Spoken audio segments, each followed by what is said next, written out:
Hi, welcome to அஸ்னி dot kitchen. இன்னைக்கு சிம்பிளாக எல்லாரும் வீட்டில் செய்கிற மாதிரி ஒரு சின்ன கேசரி பண்ண போகிறேன். அதை ஈஸியாக பண்ண போகிறேன். எப்படி பண்ணுறது பாருங்கள். இப்போ பார்த்தீங்கன்னாக்கா 100 கிராம் ரவை எடுத்திருக்கேன். அதுக்கு அப்படியே டபுள் சர்க்கரை 200 கிராம் சர்க்கரை எடுத்திருக்கேன். கொஞ்சம் முந்திரி பருப்பு, திராட்சை எடுத்திருக்கேன். தண்ணி ஒரு 300 ml தேவைப்படுது. நான் ஸ்டவ் பற்ற வச்சு ஒரு பாத்திரம் ஒன்று ஏற்றிக்கிறேன். ஸ்டவ்வை சிம்மில் வச்சுருக்கேன். எண்ணெய் ஒரு 50 ml விட்டுருக்கேன். நெய் ஒரு 50 ml விட்டுருக்கேன். எண்ணெய் காஞ்சிடுச்சு. நான் 100 கிராம் ரவை சேர்த்துக்கிறேன்.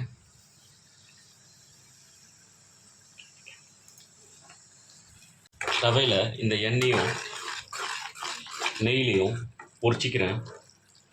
நல்லா ப்ரௌன் வரணும்.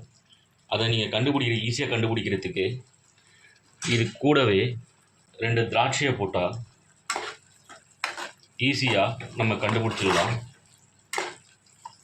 இப்போது இந்த நெய்யில் போட்ட திராட்சை உள்ளே போய் அமுங்கிடுச்சு. ரவை வெந்தது தெரியறதுக்கு அந்த திராட்சை பொரிஞ்சு மேலே வரும். இப்போ பார்த்தீங்கன்னாக்கா நான் இந்த ரவை கூட 2 திராட்சை போட்டிருந்தேன். அது பொரிஞ்சு வந்துட்டுருக்கு பாருங்கள். இன்னும் கொஞ்சம் ப்ரௌன் ஆனால் நல்லாயிருக்கும். நான் இன்னொரு ஸ்டவ்வில் சுடு தண்ணி வச்சுருக்கேன் 300 ml. அதுவும் நல்லா ஹீட் ஆகணும்.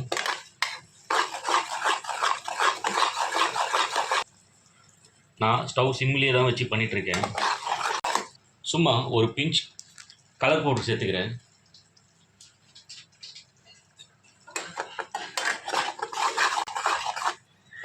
ரவை நல்லா ஃப்ரை ஆகிடுச்சு. இந்த டைமில் இப்போது சுடு தண்ணி ஊற்றிக்கலாம்.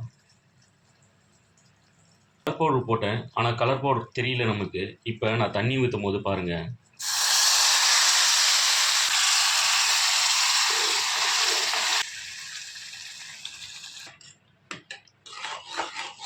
இப்போ நான் ஒரு 250 ml தண்ணி விட்டு ரவையை வேக வச்சிட்ருக்கேன். இது கொஞ்சம் நல்லா திக்கான ஒன்று. நம்ம சர்க்கரை மிக்ஸ் பண்ணி ரவை நல்லா வெந்துட்டு பார்த்தீங்கன்னாக்கா தெரியும், பொல பொலன்னு வந்துட்டுருக்கு. இந்த டைமில் நான் சர்க்கரை சேர்த்துக்கிறேன்.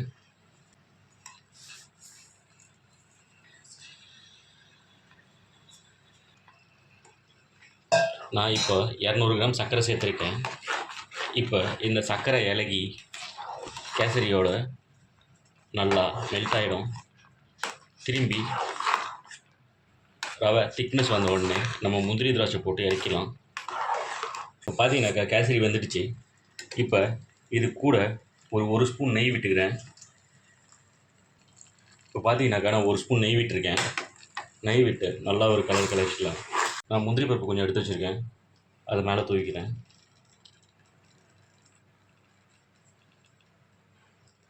திராட்சை கொஞ்சம் எடுத்து வச்சுருக்கேன், திராட்சையும் கொஞ்சம் போட்டுக்கிறேன். இதெல்லாம் போட்டு ஒரு கலரிக்கலாம்.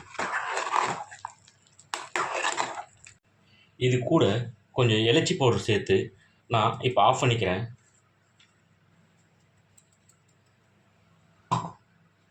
ஸ்டவ் ஆஃப் பண்ணிட்டேன்.